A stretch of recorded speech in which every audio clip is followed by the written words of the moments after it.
Innal hamdalillah nahmaduhu wa nasta'inuhu wa nastaghfiruh wa na'udzu billahi min syururi anfusina wa min sayyiati a'malina may yahdihillahu fala mudhillalah wa may yudhlilhu fala hadiyalah.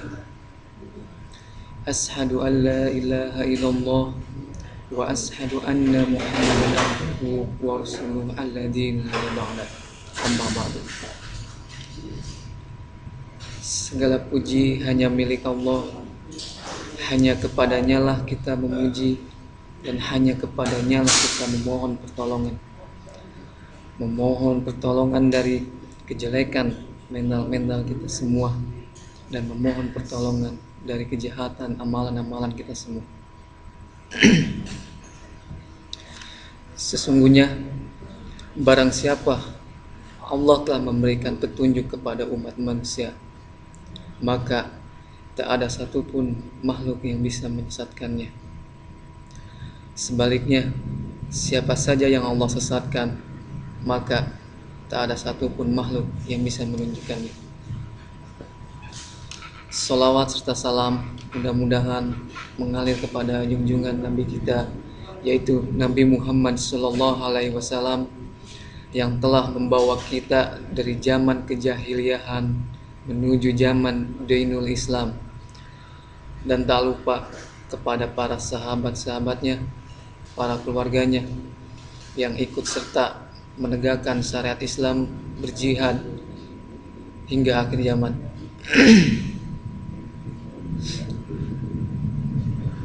Sebelum mencapai ke materi, mungkin saya akan memperkenalkan diri saya pribadi. Nama saya Saiful Rahman. Tempat lahir di Rengas Dengklok, Kerawang. Tanggal lahir 06 Agustus 1990. Status saya belum menikah.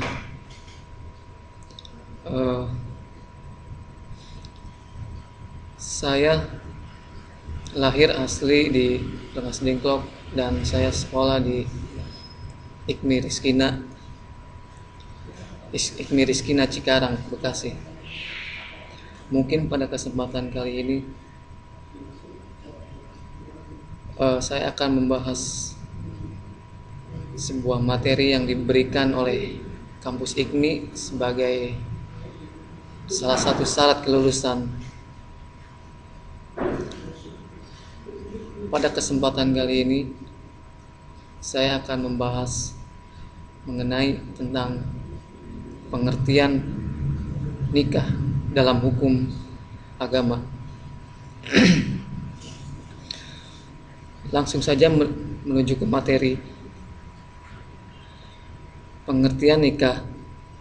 Nikah menurut istilah bahasa berarti gabungan atau kumpulan. Orang Arab mengatakan tanakahatil asyajaru, bila mana pohon-pohon saling bergabung satu sama lainnya. Nikah menurut istilah syara ialah suatu akad atau transaksi yang intinya mengandung penghalalan wati persetubuhan dengan memakai kata nikah atau kawin. Menurut pendapat yang sahih, pengertian hakiki dari nikah adalah akadnya, sedangkan secara majaz menunjukkan makna wati, yaitu persetubuhan. Dilihat dari substansinya, nikah merupakan perjanjian suci dari seorang atau beberapa orang perempuan kepada, bukan dari laki yang dimaksudkan. Umpamanya seorang laki kawin dengan wanita yang sedang menyusui, maka suaminya itu bukanlah orang lelaki yang memiliki air susunya, karena wanita yang melahirkan lelaki itu bukan termasuk ibu persusuan orang yang menyusu dan menantu perempuannya. Wanita yang menyusu air susu salah seorang dari kedua orang tua senasab atau serodomu, sama kedudukannya dengan saudara perempuanmu. Kiaskanlah dengan ketentuan ini golongan-golongan kaum kerabat lain yang telah disebutkan di atas, yaitu ketika orang-orang yang tidak termasuk muhrim sepersusuan, tidak diluruskan oleh, yang tidak dibenarkan oleh hukum-hukum syar'i.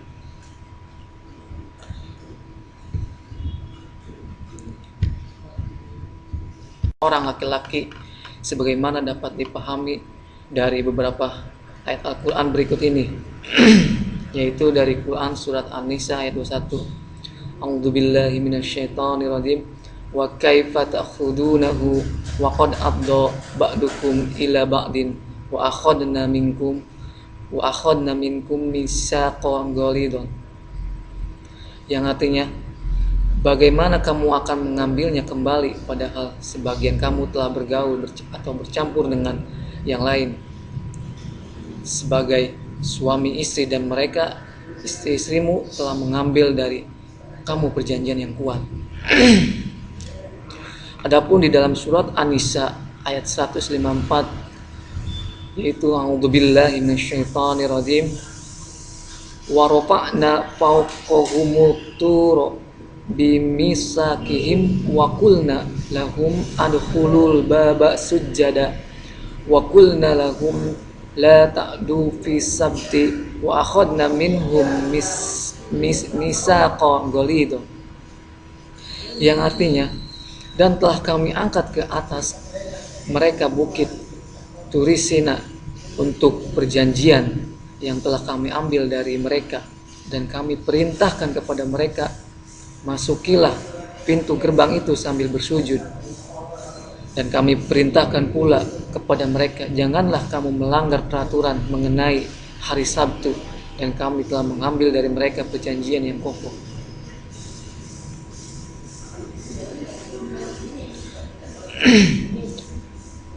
Itu merupakan ayat-ayat yang telah Allah turunkan mengenai pernikahan, dan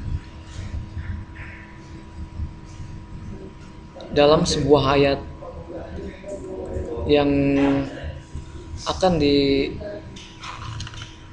saya sampaikan lagi, yaitu dalam surat Ar-Rum ayat 21, yaitu a'udzubillahi minasyaitonirrajim, wa min ayatihi an khalaqalakum min anfusikum azwajan litaskunu ilaiha wa ja'ala bainakum mawadatan wa rahmatan inna fi dzalika laayatil liqaumin yatafakkarun.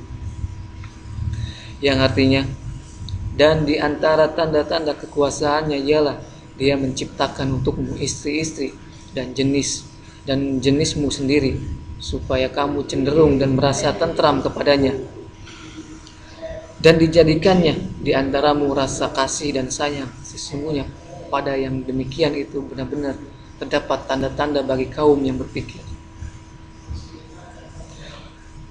Maksud dalam ayat wa min ayatihi, yang artinya dan dari sebagian tanda-tanda kebesaran Allah, maksudnya yaitu Allah menunjukkan kebesarannya dengan maksud supaya manusia membesarkannya, sebagaimana dalam suatu hadis yang diriwayatkan Imam Ahmad, Rasulullah SAW bersabda, yang artinya, ayat yang mulia, katakanlah segala puji bagi Allah yang tidak mempunyai anak dan tidak ada baginya sekutu dalam kekuasaannya, dan tidaklah Allah menjadi pemimpin orang-orang aniaya, dan besarkanlah Allah dengan segala kebesarannya. Adapun bukti kebesaran Allah Subhanahu wa taala di antaranya adalah Allah menciptakan pasangan kita dari jenis kita sendiri sehingga hidup kita berpasangan, yakni an khalaqalakum min anfusikum azwajan, yang artinya bahwasanya Allah telah menciptakan untuk kamu sekalian manusia dari jenis kamu sendiri berupa pasangan, yaitu jodoh. Jadi Allah menciptakan pasangan hidup kita dari jenis kita sendiri, yakni sebagai suami dan istri, Laki-laki dengan kelebihan fisik dan tenaga yang dimilikinya diwajibkan untuk menafkahi kebutuhan rumah tangga. Istri dengan kelembutan dan kepekaan perasaannya diwajibkan mengelola pemberian suami agar terpenuhi kebutuhan makanan, kenyamanan, kelembutan, dan kemesraan, bahkan keamanan anggota keluarga. Jadi semua itu merupakan saling melengkapi sisi satu dengan sisi yang lainnya. Oleh karena itu, tugas istri seperti tercantum dalam Al-Quran surat An-Nisa ayat ke-34 diperintahkan istri harus soleh, taat, dan menjaga diri, kehormatan, harta suami ketika suaminya sedang tidak ada di rumah. Ketika kewajiban suami, istri dilaksanakan dengan didasarkan kepada niat membesarkan mengikuti syariat Allah Subhanahu wa taala, maka Allah menetapkan pada suami dan istri itu litaskunu ilaiha, yang artinya supaya kami cenderung dan merasa tentram kepadanya. Apabila suami istri kompak melaksanakan fungsinya masing-masing sesuai aturan Allah atau demi kebesaran Allah, maka Allah menetapkan ketentraman, kenyamanan, dan keamanan yang sering kita kenal dengan kata sakinah.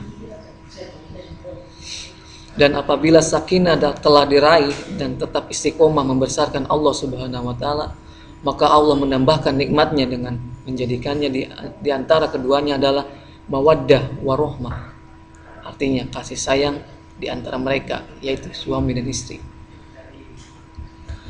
Pada keluarga yang demikian itulah terdapat tanda-tanda kebesaran Allah bagi kaum yang berpikir.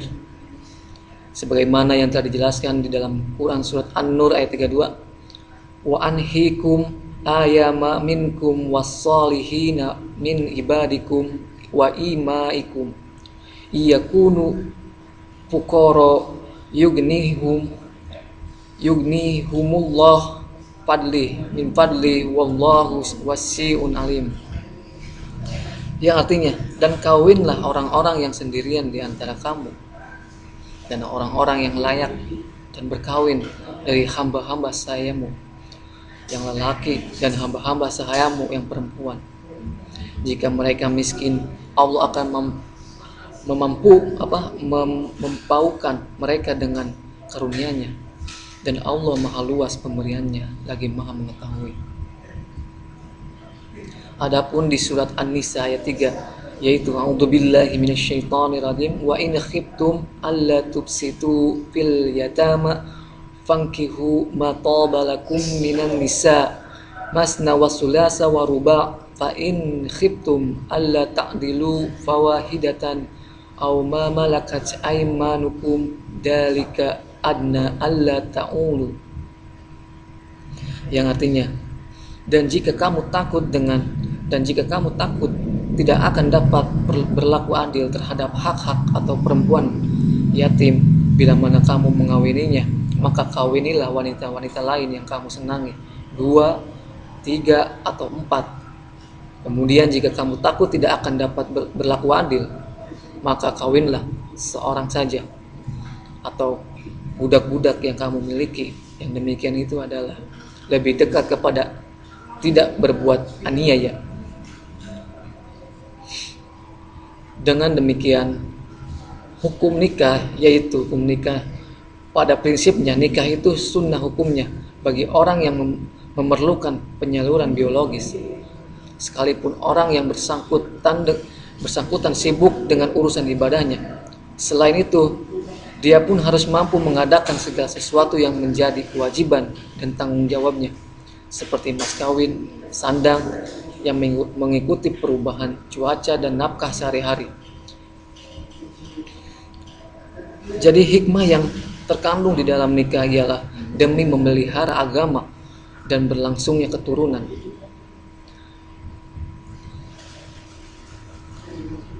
Adapun ketika menangguhkan pernikahan bila belum siap berumah tangga, bagi orang yang memerlukan penyaluran biologis sedangkan dia belum mampu merealisasikan biaya dan tanggung jawabnya, dia belum bisa menafkahi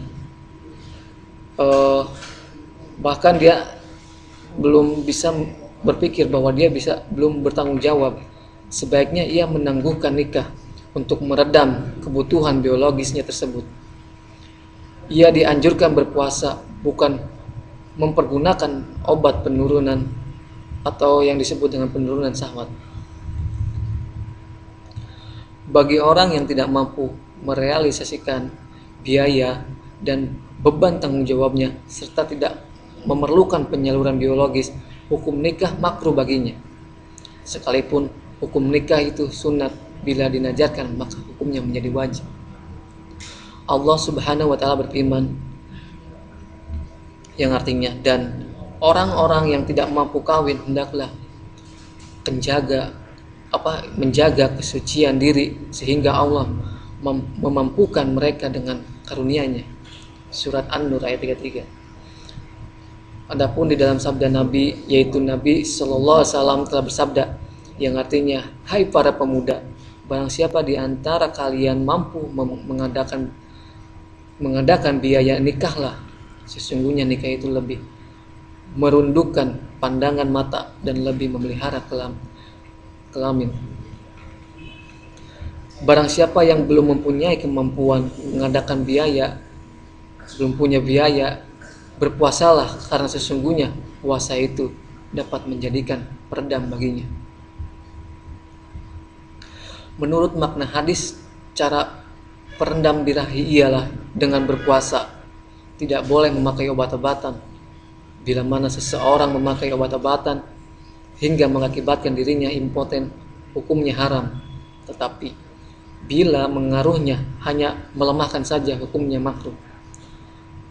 Hal yang berlaku pula terhadap wanita yang memakai sesuatu untuk mencegah kehamilan dengan rincian sebagai berikut. Apabila mengakibatkan matinya rahim, maka hukumnya haram. Tetapi jika hanya memperlambat atau menjarangkan kelahiran, hukumnya makruh. Hal itu diterangkan dalam kitab Inayah Syarah Fathul Mu'in juz 3 halaman 256. Yaitu disunatkan melihat kondisi fisik calon pasangan sebelum lamaran dilakukan. Masing-masing pihak yang telah bersepakat akan melangsungkan pernikahan disunatkan agar melihat keadaan pasangannya kecuali aurat yang harus ditutupi dalam salat. Untuk itu, seseorang lelaki boleh melihat wanita merdeka pada bagian wajahnya untuk mengetahui kecantikannya, juga bagian luar dan dalam kedua telak tangannya untuk mengetahui kesuburan tubuhnya. Adapun haram menikahi orang yang ada kaitan persusuan atau ada kaitan persusuan. Talian persusuan mengharamkan adanya nikah karena berdasarkan hasil yang telah disepakati kesahihannya, sama halnya dengan mahram, karena pertalian nasab yaitu pertalian radha menimbulkan kemahraman sebagaimana kemahraman yang ditimbulkan oleh pertalian nasab. Untuk itu, wanita yang menyusuimu, wanita yang menyusui orang yang menyusukanmu, wanita yang menyusui orang yang memperanakanmu dari nasab dan radha, dan semua wanita yang melahirkan orang yang menyusukanmu atau orang yang memiliki air susu ibu persusuanmu, orang yang pernah menyusu pada ibu persusuanmu, kedudukannya sama dengan ibu persusuanmu. Wanita yang menyusui dari hasil air susumu dan air susu orang yang diperanakan olehmu secara nasab dan rodok, begitu pula anak perempuannya, sekalipun terus ke bawah, kedudukannya sama dengan anak perempuanmu. Yang dimaksud dengan istilah jalabaniha atau lelaki yang memiliki air susu wanita. Yang menyusukan ialah pejantan yang menurut istilah halusnya ialah suami dari wanita yang menyusukanmu. Dialah yang menjadi penyebab adanya air susu istrinya. Untuk itu, dikecualikan dari lelaki yang memiliki air susu seandainya ada air susu itu bukan dari lelaki yang dimaksudkan. Umpamanya seorang lelaki kawin dengan wanita yang sedang menyusui, maka suaminya itu bukanlah orang lelaki yang memiliki air susunya. Karena wanita yang melahirkan lelaki itu bukan termasuk ibu sepersusuan orang yang menyusu dan menantu perempuannya. Wanita yang menyusu air susu salah seorang dari kedua orang tua senasab atau serodomu, sama kedudukannya dengan saudara perempuanmu. Kiaskanlah dengan ketentuan ini golongan-golongan kaum kerabat lain yang telah disebutkan di atas, yaitu ketika orang-orang yang tidak termasuk muhrim sepersusuan, bukan termasuk mahram rodomu, wanita yang telah menyusukan saudara laki-lakimu atau menyusukan anak dari anakmu, tidak termasuk mahram rodomu, ibu dari wanita yang menyusukan anakmu dan juga anak perempuannya. Demikian pula bukan termasuk mahram saudara perempuan dari saudara lelaki seayah atau seibumu dari nasab dari persusuan. Persusuan yang menjadikan mahram rodo atau persusuan yang menjadikan mahram ialah dengan adanya air susu wanita yang mencapai usia haid, sekalipun hanya setetes atau bercampur dengan sedikit cairan. Air susu itu sampai dengan ke rongga perut anak yang secara yakin belum mencapai usia 2 tahun sebanyak 5 kali tegukan secara yakin menurut ukuran tradisi. Apabila anak yang menyusu memutuskan susunya karena berpaling sekalipun bukan karena tertarik dengan sesuatu hal lainnya, atau wanita yang menyusukannya memutuskan susunya, kemudian si anak kembali meneruskan susunya, maka hal tersebut dihitung 2 kali tegukan. Atau si anak memutuskan susunya karena sesuatu hal seperti tertarik oleh mainan atau tertidur sejenak, lalu ia kembali lagi dengan seketika kepada susuannya, atau puting susu tetap pada mulutnya dalam waktu yang cukup lama, atau berpindah sekalipun berpindahkan oleh wanita yang menyusukannya, memutuskannya karena suatu kesibukan yang ringan, lalu ia kembali lagi kepadanya. Semuanya itu tidak termasuk dalam hitungan atau tegukan. Perbedaan dalam pengakuan susuan antara suami dan istri. Seandainya ada seorang laki-laki dan perempuan wanita sebelum melakukan akad nikah mengakui bahwa di antara keduanya ada hubungan persaudaraan rodo yang dapat diyakinkan, maka keduanya haram melakukan nikah seandainya keduanya mencabut lagi pengakuan mengagukannya masing-masing sesudah akad nikah, maka nikahnya tetap tidak sah dan keduanya harus dipisahkan.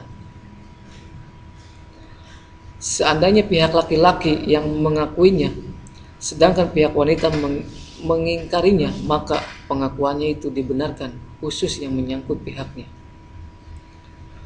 dan keduanya tetap harus dipisahkan. Atau seandainya pihak wanita yang mengakuinya bukan dari pihak laki-laki, sedangkan pengakuan itu terjadi sesudah dia menyetujui laki-laki tersebut sebagai suami, atau sudah dia menyetujui laki-laki tersebut sebagai suami, atau sesudah dia bersetubuh dengannya, maka pengakuannya itu tidak dapat diterima. Akan tetapi jika pengakuannya itu tidak dilakukan sebelum itu, maka dapat dibenarkan melalui sumpahnya. Dalam hal ini tidak dapat didengar, tidak dapat diterima pengakuan dari seseorang, misalnya ayah, tentang adanya hubungan mahram rodo di antara sepasang suami dan istri.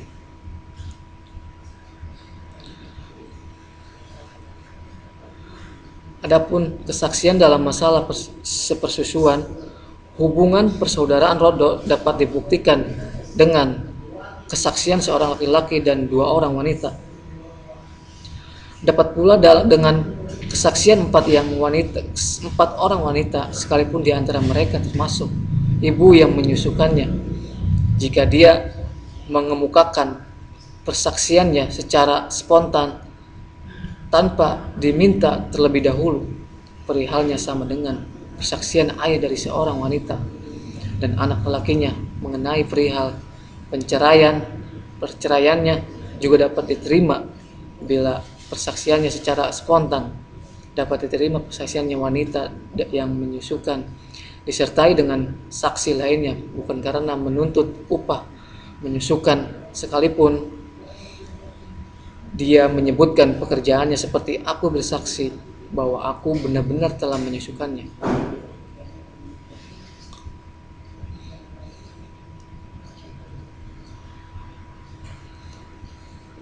Itu merupakan tanda-tanda atau hal yang disebut dengan sepersusuan antara satu laki-laki dengan satu perempuan, yang dimana tidak diluruskan tidak dibenarkan oleh hukum-hukum syar'i.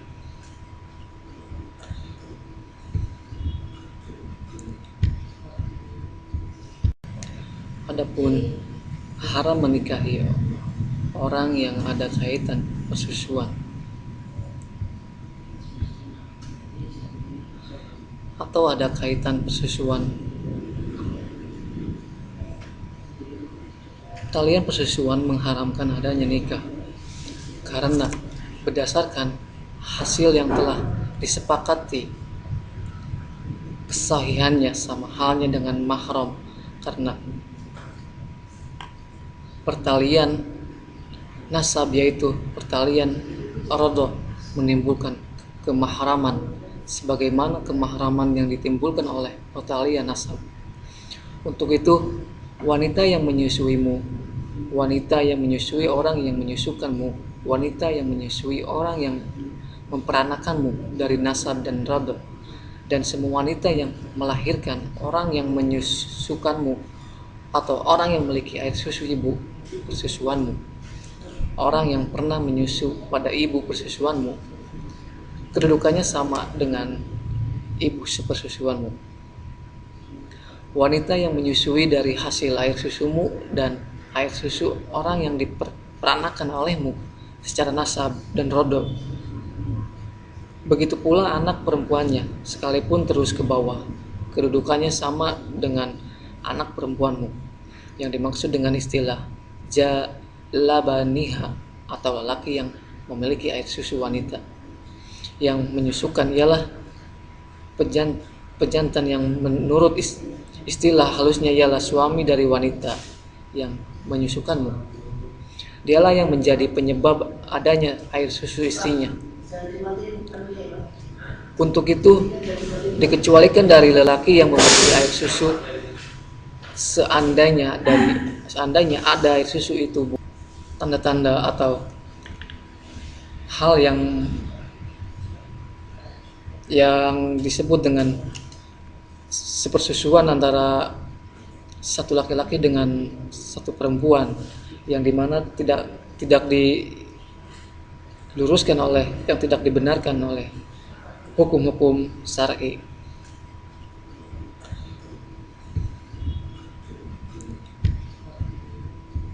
Bukan dari laki yang dimaksudkan. Umpamanya seorang laki kawin dengan wanita yang sedang menyusui, maka suaminya itu bukanlah orang lelaki yang memiliki air susunya, karena wanita yang melahirkan lelaki itu bukan termasuk ibu sepersusuan orang yang menyusu dan menantu perempuannya. Wanita yang menyusu air susu salah seorang dari kedua orang tua senasab atau serodomu, sama kedudukannya dengan saudara perempuanmu. Kiaskanlah dengan ketentuan ini golongan-golongan kaum kerabat lain yang telah disebutkan di atas, yaitu ketika orang-orang yang tidak termasuk muhrim sepersusuan, bukan termasuk mahram rodomu, wanita yang telah menyusukan saudara laki-lakimu atau menyusukan anak dari anakmu, tidak termasuk mahram rodomu, ibu dari wanita yang menyusukan anakmu dan juga anak perempuannya. Demikian pula bukan termasuk mahram saudara perempuan dari saudara lelaki seayah atau seibumu dari nasab dari persusuan. Persusuan yang menjadikan mahram rodo atau persusuan yang menjadikan mahram ialah dengan adanya air susu wanita yang mencapai usia haid, sekalipun hanya setetes atau bercampur dengan sedikit cairan. Air susu itu sampai dengan ke rongga perut anak yang secara yakin belum mencapai usia 2 tahun sebanyak 5 kali tegukan secara yakin menurut ukuran tradisi. Apabila anak yang menyusu memutuskan susunya karena berpaling sekalipun bukan karena tertarik dengan sesuatu hal lainnya, atau wanita yang menyusukannya memutuskan susunya kemudian si anak kembali meneruskan susunya, maka hal tersebut dihitung 2 kali tegukan. Atau si anak memutuskan susunya karena sesuatu hal seperti tertarik oleh mainan atau tertidur sejenak, lalu ia kembali lagi dengan seketika kepada susuannya, atau puting susu tetap pada mulutnya dalam waktu yang cukup lama, atau berpindah sekalipun berpindahkan oleh wanita yang menyusukannya, memutuskannya karena suatu kesibukan yang ringan, lalu ia kembali lagi kepadanya. Semuanya itu tidak termasuk dalam hitungan atau tegukan. Perbedaan dalam pengakuan susuan antara suami dan istri. Seandainya ada seorang laki-laki dan perempuan wanita sebelum melakukan akad nikah mengakui bahwa di antara keduanya ada hubungan persaudaraan rodo yang dapat diyakinkan, maka keduanya haram melakukan nikah seandainya keduanya mencabut lagi pengakuan mengagukannya masing-masing sesudah akad nikah, maka nikahnya tetap tidak sah dan keduanya harus dipisahkan. Seandainya pihak laki-laki yang mengakuinya sedangkan pihak wanita mengingkarinya, maka pengakuannya itu dibenarkan khusus yang menyangkut pihaknya dan keduanya tetap harus dipisahkan. Atau seandainya pihak wanita yang mengakuinya bukan dari pihak laki-laki, sedangkan pengakuan itu terjadi sesudah dia menyetujui laki-laki tersebut sebagai suami, atau sudah dia menyetujui laki-laki tersebut sebagai suami, atau sesudah dia bersetubuh dengannya, maka pengakuannya itu tidak dapat diterima. Akan tetapi jika pengakuannya itu tidak dilakukan sebelum itu, maka dapat dibenarkan melalui sumpahnya. Dalam hal ini tidak dapat didengar, tidak dapat diterima pengakuan dari seseorang, misalnya ayah, tentang adanya hubungan mahram rodo di antara sepasang suami dan istri.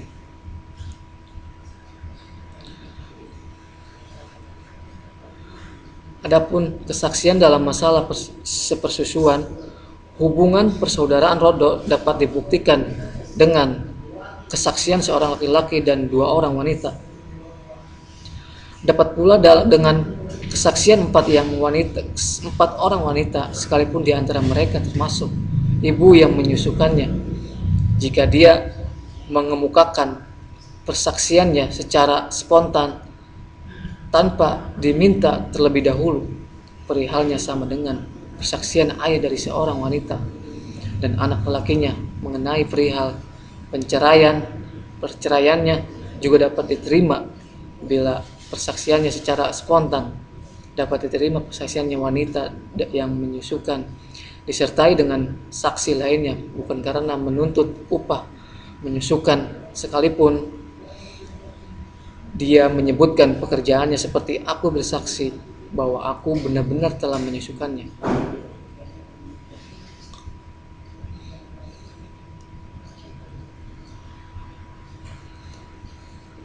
Itu merupakan tanda-tanda atau hal yang disebut dengan sepersusuan antara satu laki-laki dengan satu perempuan, yang dimana tidak diluruskan oleh, yang tidak dibenarkan oleh hukum-hukum syar'i.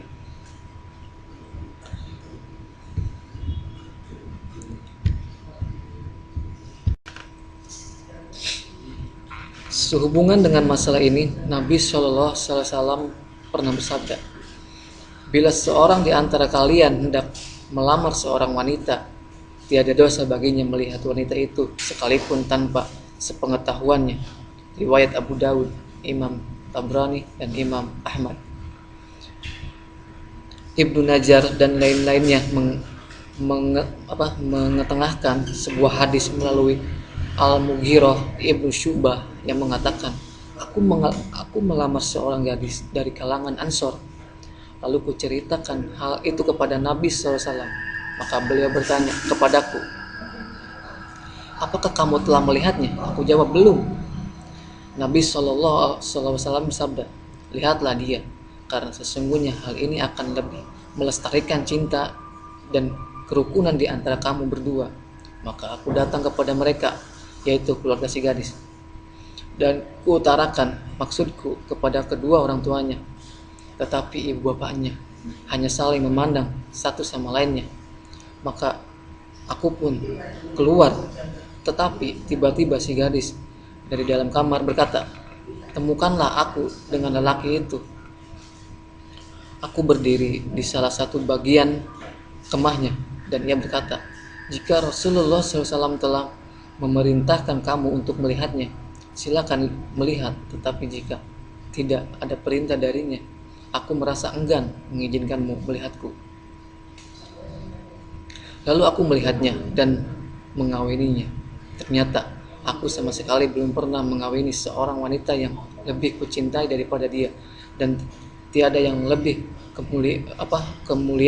kumuliakan selain darinya. Sesungguhnya aku telah kawin sebanyak 70 kali. Itu merupakan pengalaman dari para sahabat Nabi yang terdahulu.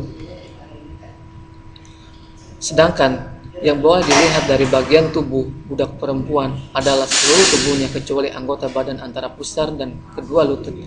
Kedua belah pihak yang akan menjadi pasangan suami istri diperbolehkan saling melihat selain bagian anggota tersebut dari pasangannya masing-masing. Adapun syarat boleh melihat, agar halal melihat, wanita yang dituju harus dalam keadaan bebas dari ikatan nikah dari iddah. Hendaknya lelaki yang bersangkutan mempunyai keyakinan kuat bahwa lamarannya tidak akan ditolak. Jadi istilahnya udah saling menemukan atau saling mencintai bahwa suatu pernikahan itu akan dilaksanakan pada waktu yang akan ditentukan.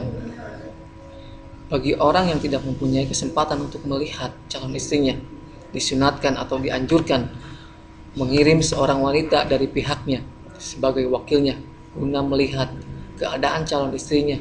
Selanjutnya, utusan itulah yang akan menceritakan kepadanya keadaan calon istrinya. Di dalam haram melihat aurat bukan muhrim, yaitu seorang laki-laki sekalipun sudah lanjut usia, haram melihat salah satu bagian anggota tubuh wanita yang lain yang bukan muhrimnya dengan sengaja, baik merdeka maupun hamba sahaya yang telah mencapai usia diminatinya, sekalipun dia cacat atau sudah tua.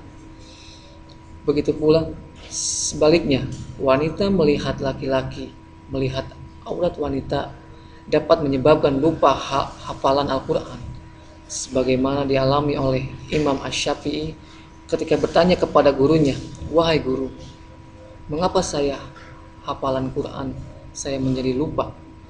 Tanya Imam Asy-Syafi'i. Gurunya menyarankan supaya memeriksa perbuatan dosanya. "Coba Anda periksa, apakah Anda telah berbuat dosa?" "Saya tidak berbuat dosa," jawab Imam. Namun setelah mengingatnya, Imam Asy-Syafi'i mengatakan, "Saya pernah melihat tumit seorang wanita." Dari pengalaman ini, kita dapat memahami betapa dahsyatnya aurat wanita itu, bukan hanya membuat kaum lelaki berdosa dan berbuat jahat, menjadi pemerkosa, hafalan Al-Quran pun bisa lupa.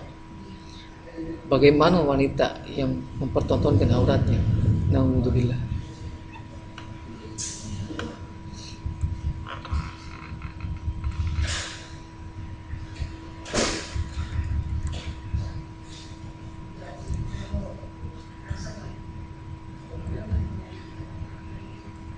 Dan perihal melamar wanita yang beridah, haram melakukan lamaran pinangan secara terang-terangan terhadap wanita yang masih dalam waktu idah, bukan dari lelaki yang bersangkutan, baik dalam talak rafi'i karena dicerai atau karena pasah atau dibatalkan, ataupun karena ditinggal mati suaminya.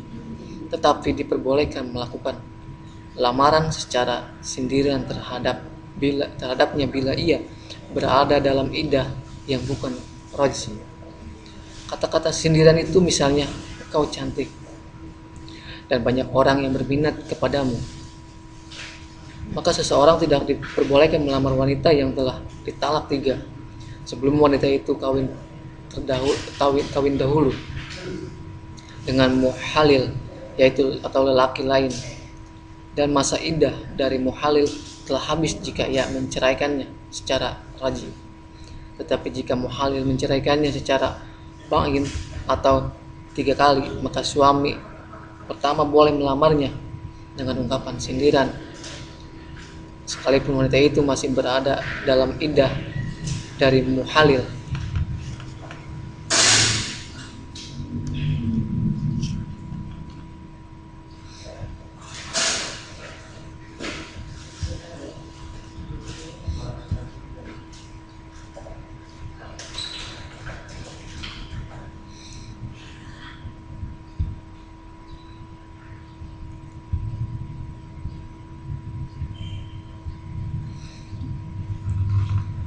Jadi intinya, apa yang dianjurkan oleh Rasulullah SAW, bahwa nikah merupakan sesuatu yang wajib bagi kita, bahwa Allah Subhanahu wa taala telah memberikan kepada kita berpasang-pasangan. Jadi sejak kita lahir, bahkan sejak kita berada dalam kandungan, Allah telah menentukan pasangan kita. Maka dari itu, carilah dan temukanlah pasangan yang telah Allah berikan kepada kita.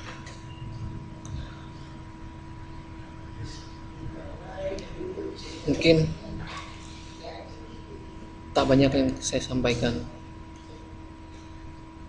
Hanya ini yang bisa saya sampaikan, kurang lebihnya saya mohon maaf apabila ada kata-kata yang salah atau sebuah isi materi yang tidak benar.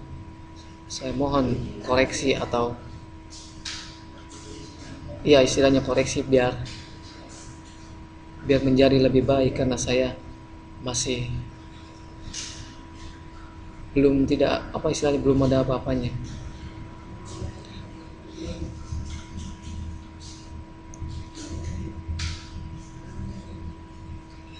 Dan mudah-mudahan semua ini dapat bermanfaat, khususnya bagi saya pribadi dan umumnya buat semua masyarakat, yang mudah-mudahan diridhoi oleh Allah Subhanahu wa taala. Terima kasih, saya tutup. Assalamualaikum warahmatullahi wabarakatuh.